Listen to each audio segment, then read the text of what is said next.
Deux chercheurs du CNRS, blouse blanche et lunettes de protection, se prenant pour des justiciers de laboratoire. L'un est ingénieur, marié à une Ukrainienne, et l'autre est chimiste d'origine roumaine.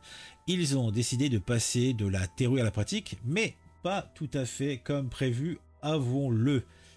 Ce matin-là, dans le calme 8e arrondissement de Marseille, notre duo de scientifiques, armé de bouteilles en plastique remplies d'un cocktail explosif maison, s'apprête à faire trembler les fondations diplomatiques. Leur cible, le consulat général de Russie, symbole de l'ennemi juré de l'Ukraine.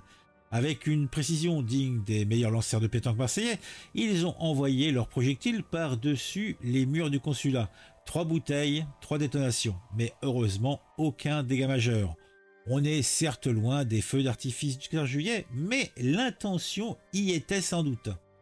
Qu'est-ce qu'on peut avoir comme information un petit peu plus sérieuse ?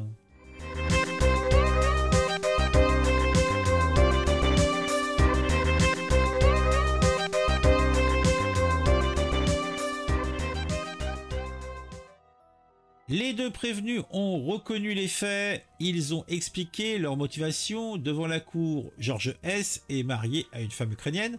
Vassili H. s'est dit quant à lui concerné par la situation en Ukraine.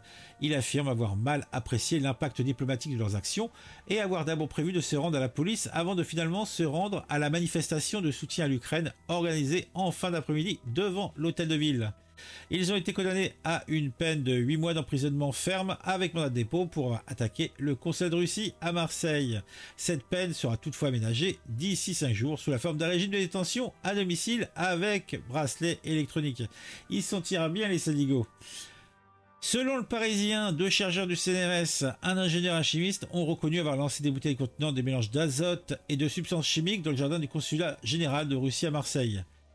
L'attaque survenue le lundi matin dans le 8e arrondissement n'a causé ni blessés ni dégâts, mais a été qualifiée d'attaque terroriste par Moscou.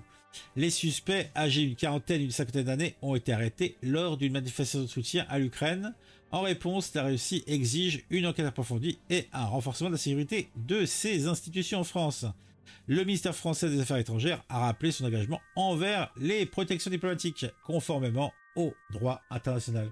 Oh, c'est beau, c'est grand, ça fait bien plaisir. Le cœur de l'actu,